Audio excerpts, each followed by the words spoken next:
नमस्कार दर्शक बंधु आपण को आम चैनल को स्वागत। पवित्र वैशाख पूर्णिमा बा बुध पूर्णिमा उपलक्षे समस्त कन्या राशि व्यक्ति विशेष मानकु अनेक अनेक शुभेच्छा और शुभकामना। आपणकर जदि कन्या राशि होइथाए तेबे एही भिडियोटी को थरे मात्र शेष पर्यंत देखंतु एवं निजर व्यस्त समय मध्यरु किछि समय आपण निज पई दियंतु काहेकि ना आमर आजिर एही भिडियोटी समस्त कन्या राशि व्यक्ति विशेषंक पई बहुत गुरुत्वपूर्ण रहिछि। काहेकि गुरुत्वपूर्ण रहिछि आपण भिडियोटी शेष पर्यंत देखिले निश्चित भावरे जानि परिबे। देखंतु आपणक कन्या राशि रे एही वैशाख पूर्णिमा बा बुध पूर्णिमा दिन गुरु आसिबे आपणकर दशम भाव को एवं सूर्य आसिबे आपणकर भाग्यर स्थान को, जहा फल रे आपणक जीवन रे बड़ परिवर्तन हेबाकु जाउछि एवं एही परिवर्तन किछि शुभ फल देब एवं किछि अशुभ फल प्रदान करिब। देखंतु देवगुरु बृहस्पति एही मे मास 15 तारिख दिन निजर राशि परिवर्तन करुछंती। ता सहित राहु एवं केतु मध्य निजर राशि परिवर्तन करबाकु जाउछंती, जहा फल रे आपणक जीवन रे बहुत बड़ परिवर्तन हेबाकु जाउछि। तेबे आसंतु जानिबा एही वैशाख पूर्णिमा बा बुध पूर्णिमा ठारू आपणक जीवन रे कौन सबु बड़ परिवर्तन हेबाकु जाउछि। किंतु भिडियोटी आरंभ करिबा पूर्वरु जदि आपणकर भी कन्या राशि होइथाए एवं आपण भी ईश्वरन को आंतरिक भक्ति एवं विश्वास करंती तेबे भिडियोटी को लाइक करंतु।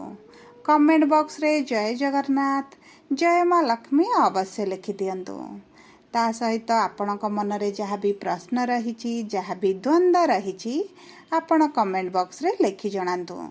आमे आपणक प्रश्नर उत्तर देबा पई यथा संभव प्रयास करिबु।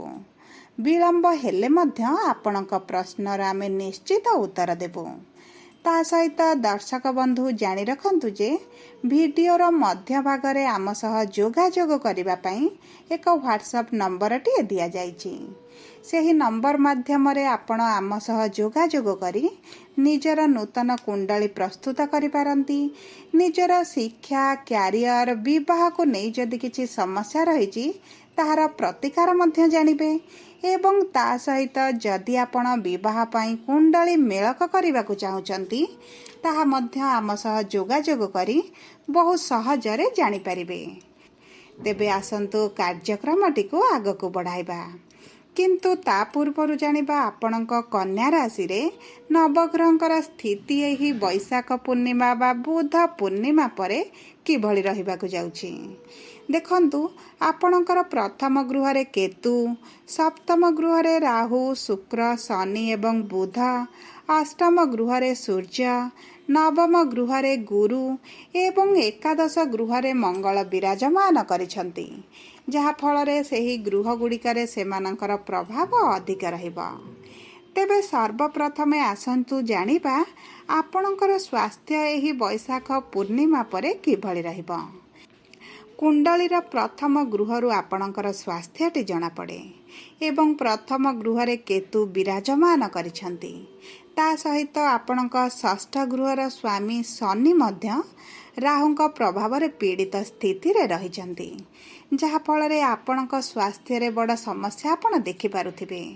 आपणक स्वास्थ्य को नै चिंतित थिबे। पेट रे किछिटा गंभीर समस्या मध्य आपण अनुभव करुथिबे। ता सहित आपण शारीरिक स्वास्थ्य अपेक्षा मानसिक स्तर रे बहुत चिंतित अनुभव करुथिबे। आपणक मन रे संदेह रहउथिबो, द्वंद्व रहउथिबो, जेउथिपाई आपणक शारीरिक स्वास्थ्य मध्य प्रभावित हेउछि। किंतु एही भली समस्या आपणकर मे मास 18 तारिख दिन ठारू बदलिबाकु जाउछि, कारण केतु आपणक प्रथम गृहरु बाहरी जिबे, जहा फल रे आपणकर स्वास्थ्य को नैथिबा चिंताटी दूर होई जिवो। आपण जदि दीर्घ दिन हेला किछि गुरुतर रोग रे पीड़ित अछंती एवं आपण कष्ट पाउछंती तेबे आपणकर एही समस्या धीरे धीरे लाघव हेबो।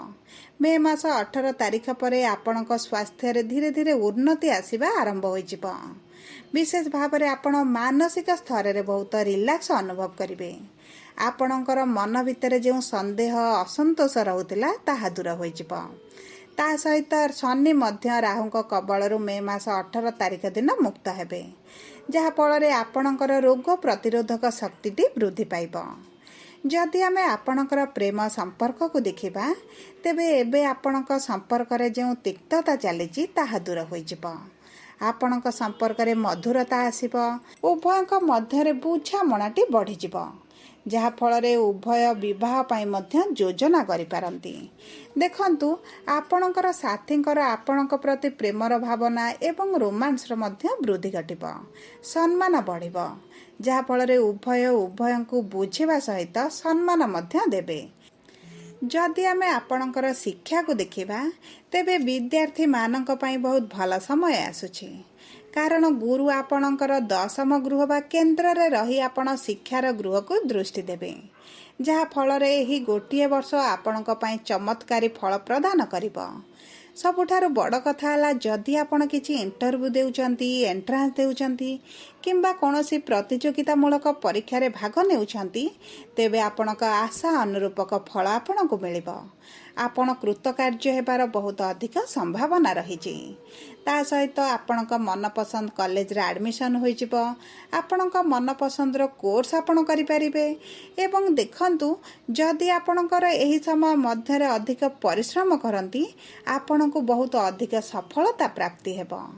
जदि आमे संतानर जोग को देखिबा तेबे जो वैवाहिक दंपति माने दीर्घ दिन हला संतान पई प्रयास करी विफलता अनुभव करुथिले एवं बहुत गुड़िए बाधा विघ्नर सम्मुखीन हेउथिले तेबे आपणकर संतान प्राप्तिर सुख समय आसुछि, कारण गुरुंकर दृष्टि आपणकर संतानर गृह को रहिबो, जहा फल रे आपणकर संतान प्राप्तिर थिबा बाधा विघ्न गुड़िक दूर होई जिवो। देखंतु आपण आपणकर कर्म करंतु, डाक्तरंक सह परामर्श करंतु, कारण आपणकर भाग्य आपणक साथ देउची, जहा फल रे आपणको संतान सुख प्राप्ति हेबो। जो नवविवाहित दंपति संतान पाई प्लानिंग करने को चाहूँगी तेबे एही मे मास 15 तारिख पर कले आपणको संतान प्राप्ति होई जिवो।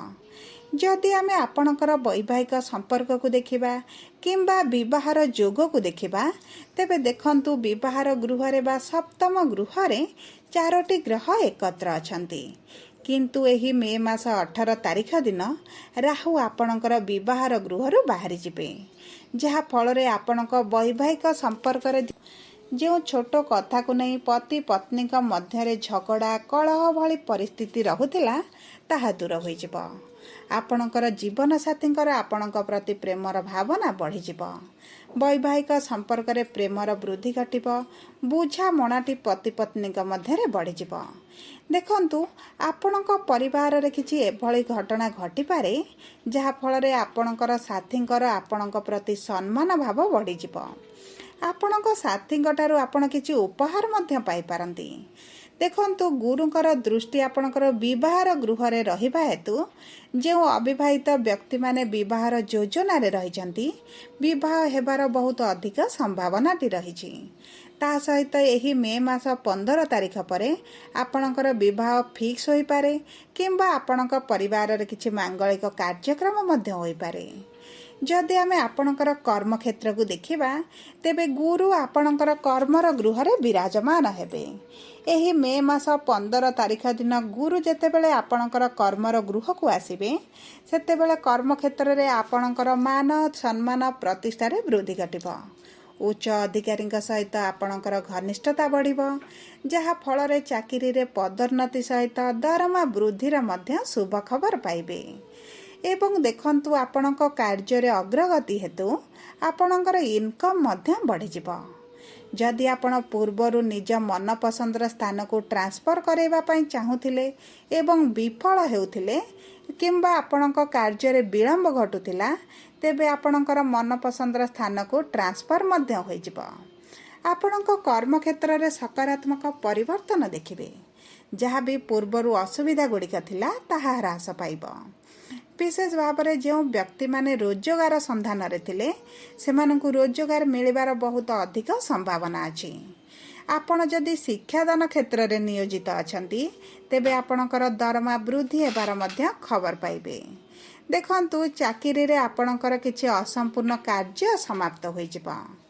जदि आमे व्यवसायी मानकु देखिबा तेबे आपणकर परिश्रम अनुपात रे धन आमदानीटी बढ़ी जिबा। आपणकर व्यवसाय रे जो खराब परिस्थिति चली से सुधार आसब। व्यवसाय रे आय बढ़िबा सहित आपणको आयर नूतन स्रोत मध्य मिल जिबा, जहा फल रे आपणको व्यवसाय को नहीं समाज रे नूतन परिचय सृष्टि करिवे। जो व्यक्ति माने अलंकार व्यवसाय करुचंती सेमानकु बहुत अधिक सफलता मिल पारे। आपणको आशा अनुरूपक फल मिलवा सहित आपणक आर्थिक स्थिति रे बड़ परिवर्तन आसीबा। कारण आपणकर अर्थर गृहर स्वामी हेउचंती मंगल, जी आपणक लाभर गृह रे विराजमान होइछंती, जहा फल रे आपणकर लाभटी बढ़ी जिवो। आपणकर परिश्रम अनुपात रे फल मिलिबो। एवं देखंतु आपणकर बैंक रे जमा होइतिबा पुंजी रे वृद्धि घटिबो। आपण धन संचय करने प्रति अधिक ध्यान देवार आवश्यकता रही। एवं देखंतु आपणक भौतिक सुख संपत्ति रे वृद्धि घटिबो। आपणको किछि गुप्त अर्थ मध्य मिल पारे, किंबा आपणक पैतृक संपत्ति को नहीं जदि किछि समस्या चली ताहा दूर होई जिवो। जदि आमे मोटा मोटी भावे देखिबा तेबे एही बैशाख पूर्णिमा परे आपणकर आर्थिक स्थिति सहित आपणक भाग्य रे बड़ परिवर्तन आसीबो। किंतु अधिक शुभाशुभ फल प्राप्ति पाई आपण प्रभु बुद्धंकर बीज मंत्र जप करंतु। प्रभु गणेशଙ୍କ पाखरे दुब घास अर्पण करंतु एवं प्रति गुरुवार दिन गणेशଙ୍କ मंदिर रे पूजार्चना करंतु। सूर्य को जल अर्पण करंतु। आपणको अधिक शुभाशुभ फल प्राप्ति हेबो। जदि आपणकर कन्या राशि होइथाए तेबे भिडियोटी किभଳି लागिला कमेंट बॉक्स रे लिखि जणांतु। जदि आपणक प्रियजनकर कन्या राशि होइथाए भिडियोटी तांका सह शेयर करंतु। जदि प्रथम थर आम चैनल को आसिचंती चैनलटी को सब्सक्राइब करंतु। पाखरे थिबा बेल आइकन को प्रेस करंतु। जदि आम सह जोगाजोग करिबा पई चाहुचंती तेबे भिडियो रे दिया जाइथिबा नंबर माध्यम रे आम सह जोगाजोग करंतु। धन्यवाद।